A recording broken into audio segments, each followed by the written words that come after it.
Shalom saudaraku. Saudara, masih seputar kerajaan Allah. Kita sebagai gereja Tuhan, agen tunggal kerajaan Allah, sebagai umat dari Yesus Kristus Tuhan, kita wajib berdoa sebagaimana doa yang diajarkan oleh Tuhan Yesus, datanglah kerajaanmu dan jadilah kehendakmu. Nah saudaraku, segala sesuatu yang ada di dalam kerajaan Allah itu menjadi topik doa kita supaya itu hadir di bumi ini melalui gerejanya, melalui kehidupan masing-masing pribadi kita.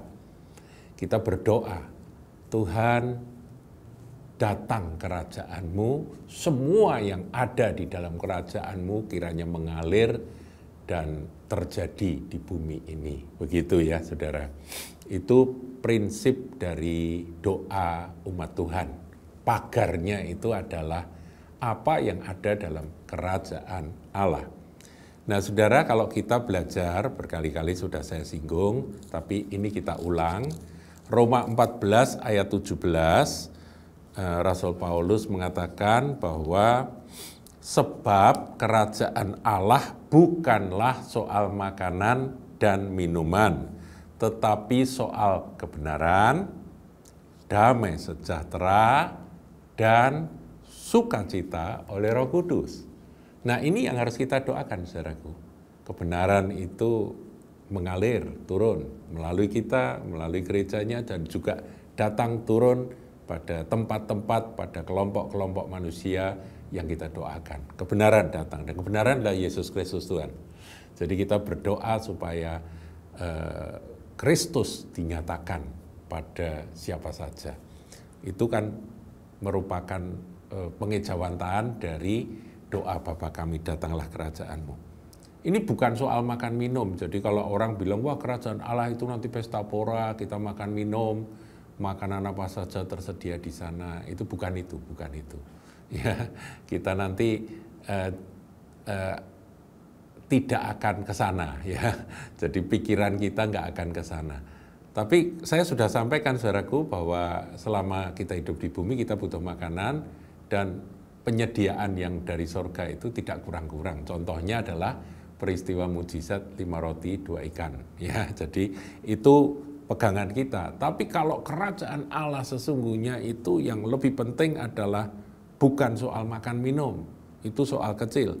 Tapi soal kebenaran, Yesus Kristus yang adalah jalan kebenaran dan hidup, damai sejahtera dan sukacita oleh Roh Kudus. Itu kerajaan Allah. Nah kemudian juga dinyatakan oleh Rasul Paulus dalam suratnya 1 Korintus 4 ayat yang ke-20.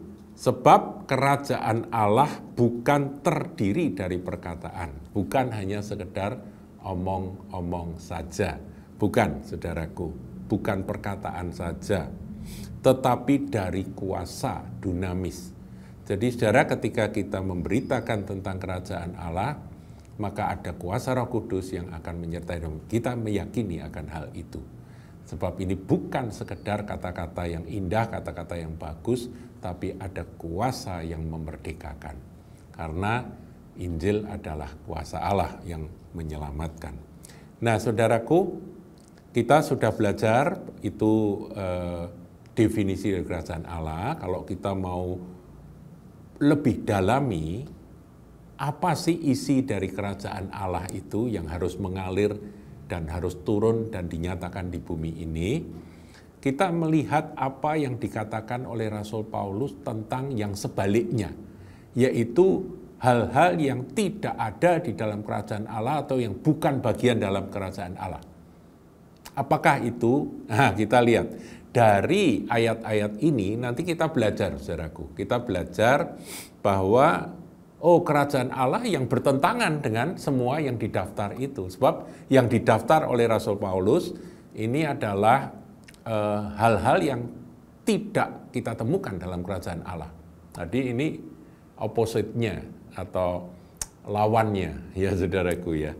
Kita lihat 1 Korintus 6 ayat yang ke-9 sampai 10. Saya bacakan, saudaraku.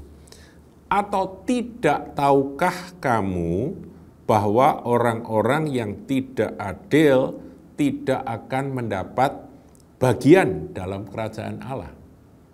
Jadi kalau ada orang berlaku tidak adil, itu dia tidak mendapat bagian dalam kerajaan Allah. Nah, saya menyampaikan ini dalam satu pengertian yang berbeda.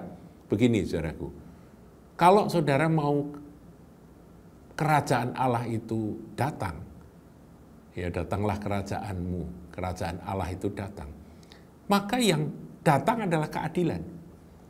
Sebab ketidakadilan itu adalah satu perkara yang tidak ada dalam kerajaan Allah. Maka dari itu Rasul Paulus berkata, kalau kamu berlaku tidak adil, maka kamu tidak akan mendapat bagian dalam kerajaan Allah. Orang yang tidak adil nggak bisa masuk dalam kerajaan Allah. Karena di kerajaan Allah nggak ada ketidakadilan. Yang ada adalah keadilan. Saudaraku, mari kita usahakan akan keadilan. Nah, keadilan tentunya itu kita butuh tuntunan Roh Kudus dan firman Tuhan, bukan sekedar keadilan yang menurut akal budi manusia, tapi ada satu keadilan yang dari Tuhan datangnya. Kita harus belajar mendalaminya. Tapi keadilan itu adalah bagian dari kerajaan Allah. Lanjut, janganlah sesat orang cabul. Ya, kalau tadi ketidakadilan itu nggak ada dalam kerajaan Allah, sekarang percabulan itu tidak ada. Jadi kalau orang melakukan percabulan, maka dia tidak bisa membawa akan dosa percabulan itu masuk dalam kerajaan Allah, nggak bisa, saudara. Jadi dalam kerajaan Allah itu tidak ada percabulan. Adanya adalah kekudusan, kemurnian. Kemudian penyembahan berhala. Ya, praktek-praktek penyembahan berhala masih dilakukan. Bahkan orang-orang Kristen yang tidak ngerti, mereka masih mempraktekannya. Nah, hari ini kita belajar, saudaraku, bahwa kita harus melepaskan diri dari semua praktek penyembahan berhala. Apapun itu. Spiritisme lah, okultisme lah, pokoknya semua yang bersangkut paut dengan dunia roh selain kuasa Roh Kudus, kita harus hindarkan. Termasuk penyembahan terhadap sesuatu yang bukan Tuhan Yesus Kristus. Bukan Bapa, Putra, Roh Kudus. Di luar itu penyembahan berhala. Kita harus tegas karena di surga nggak ada penyembahan berhala. Di kerajaan Allah nggak ada penyembahan berhala. Adanya penyembahan kepada Allah yang Esa yang kita kenal dalam Yesus Kristus Tuhan. Kemudian orang berzina, ya, berzina. Di sana nggak ada perzinahan, saudaraku. Adanya kekudusan dan kesetiaan, nggak ada perzinahan. Banci, ya banci ini gambaran dari orang yang laki-laki tapi dia bercinta dengan sesama laki-laki, perempuan dengan sesama perempuan, bahkan berhubungan seks dengan sesama jenis. Ini kelompok banci dan orang pemburit. Kalau pemburit itu pakai ini apa, malah menjual diri gitu ya. Ini yang begini-begini, saudaraku, nggak ada dalam kerajaan Allah. Sebab itu kekudusan pernikahan harus menjadi bagian yang kita doakan dan kita hidupi. Kemudian pencuri. Pencuri itu adalah orang yang mengambil atau merebut, merampas akan hak orang lain yang bukan miliknya. Itu pencuri. Itu juga nggak ada di sana. Jadi mikir untuk mencuri aja jangan, saudaraku. Makanya kalau kita ngelihat ada korupsi misalnya ya, peristiwa korupsi, orang yang menjadi koruptor itu bisa gagah perkasa, bisa ganteng, bisa bermewah-mewah, tapi sebetulnya dia masuk golongan pencuri. Karena itu bukan haknya yang dia ambil. Nah, seorang pencuri nggak akan mendapat bagian dalam kerajaan Allah. Demikian juga orang kikir. Nah, kikir di sini dalam bahasa aslinya greedy atau apa itu greedy? Serakah, saudaraku, rakus. Dia rasanya kurang dan kurang terus soal harta. Saking rakusnya sampai dia nggak mau berbagi sedikit pun pada orang lain. Itu orang kikir. Kemudian pemabuk. Pemabuk itu orang yang menenggelamkan diri dengan segala sesuatu yang memabukkan, yang membuat dia lupa diri. Dia nggak berani ngadepi kenyataan hidup, nggak berani ngadepi persoalan hidup. Kemudian dia melarikan diri dengan kemabukan. Ya, entah itu minuman keras, entah itu narkoba, entah itu apa ya, pil-pil apa. Saya tidak katakan bahwa kalau itu dari dokter karena untuk menolong, membantu nggak apa-apa. Tapi kalau itu hanya sekedar untuk melarikan diri dari kenyataan hidup atau mencari kesenangan di dalam kemabukan itu juga tidak ada dalam kerajaan Allah. Kemudian pemfitnah, saudaraku, orang bilang fitnah itu lebih kejam dari pembunuhan. Ya, jadi kita harus waspada, hati-hati. Orang nggak salah, tapi kita membuat cerita bahwa seakan-akan dia bersalah. Orang tidak melakukan, kita memfitnah dia seakan-akan dia yang melakukan. Saudaraku, pemfitnah semacam ini mungkin di dunia ini dia tidak ketahuan bahwa dia pemfitnah. Tapi Tuhan Maha tahu. Jadi takut akan Tuhan itu yang harus kita kembangkan, harus kita miliki senantiasa. Jangan sekali-kali memfitnah. Tuhan akan membela orang yang Anda fitnah dan Anda akan menghadapi penghakiman dari kuasa tak terbatas.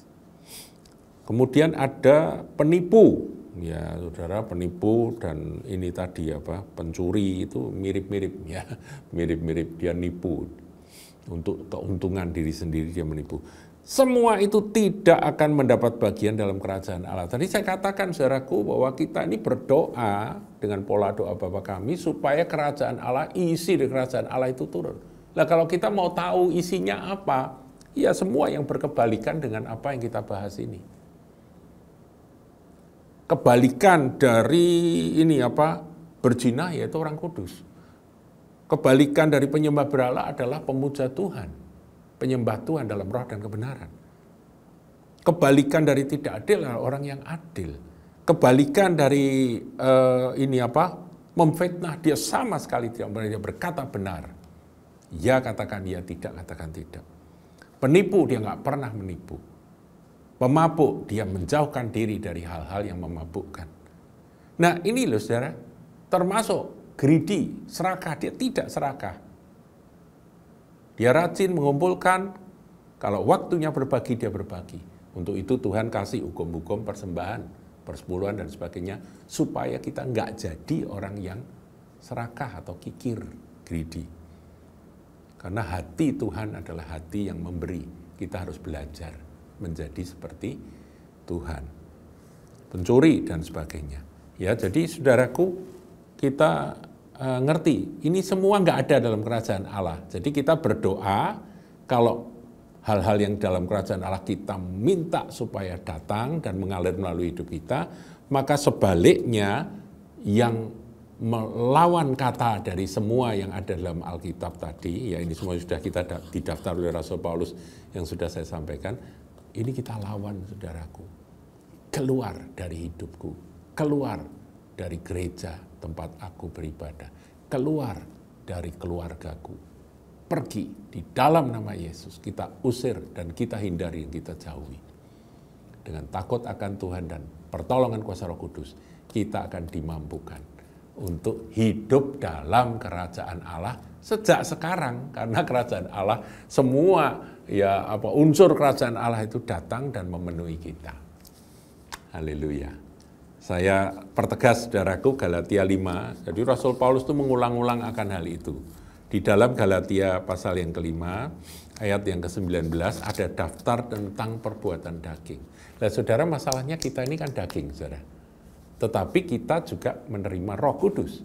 Nah kita harus mentaati Roh Kudus, hidup di dalam Roh, hidup dipimpin Roh, bukan menuruti keinginan daging saja. Nah, kemudian dikatakan di dalam Galatia 5, Ini tentang daging dan roh ya. Ya kalau judul perikopnya hidup menurut daging atau roh. Kemudian kita lihat mulai ayat 19, perbuatan daging telah nyata, yaitu percabulan, kecemaran, hawa nafsu. Saya nggak ulangi, saudaraku, ini mirip seperti tadi. Penyembahan berhala, sihir, perseteruan, perselisihan, iri hati, amarah, kepentingan diri sendiri, percideraan, roh pemecah, itu semua kedagingan, saudara. Dan ini Rasul Paulus mengingatkan jemaat, orang Kristen yang ada di Galatia supaya hati-hati mewaspadai semua. Karena kalau itu dilanjutkan, saudara, ayat 21, kedengkian, kemabukan, pesta pora, dan sebagainya, terhadap semuanya itu kuperingatkan kamu seperti yang telah kubuat dahulu. Jadi di mana-mana Rasul Paulus itu menyampaikan kebenaran ini. Bahwa barang siapa melakukan hal-hal yang demikian, ia tidak akan mendapat bagian dalam kerajaan Allah. Ini tidak ada dalam kerajaan Allah. Yang ada apa? Lawan katanya. Semua, saudara. Lawan kata, saya cari sendirilah lawan katanya. Dan di bawah di daftar tentang buah roh, yaitu kasih, sukacita, damai sejahtera, dan sebagainya. Itu semua yang ada di dalam kerajaan Allah. Mari saudaraku, doa pola Tuhan Yesus, doa model Tuhan Yesus ini kita kembangkan. Bukan hanya doa, tetapi bertindak. Bukan hanya doa dan bertindak, mari kita cari hal-hal dalam kerajaan Allah. Kita selidiki, nah, kita sudah menyelidiki, sudah mengetahui, dan sekarang kebenarannya sudah kita ketahui ya, carilah dahulu kerajaan Allah dan kebenarannya. Maka nanti sekaliannya akan Tuhan tambahkan kalau itu jadi yang utama dalam pencarian kita. Nah kemudian kita juga memberitakan. Beritakanlah akan kerajaan Allah. Jadi semua yang baik ya, beritakanlah kasih, beritakanlah sukacita surgawi, beritakanlah damai sejahtera, beritakan, ajarkan kesabaran, kemurahan, kebaikan, kesetiaan, kelemah lembutan, penguasaan diri dan sebagainya.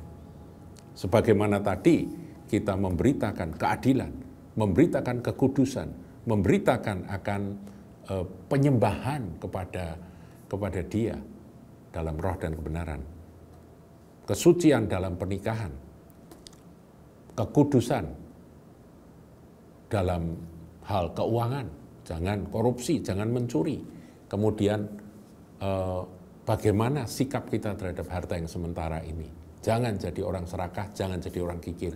Itu semua harus kita doakan, saudaraku. Dan doa-doa kita, berita kita, yang kita sampaikan ke saudara-saudari kita, saling menguatkan, saling menasehati, ini nanti akan menjadi budaya dalam gereja Tuhan. Dan ketika budaya kerajaan Allah itu ada di gereja Tuhan, Tuhan berkenan. Dan revival akan terjadi. Saudaraku, mari kita mulai dari diri kita sendiri. Kita berdoa, fokus, datanglah kerajaan-Mu, jadilah kehendak-Mu.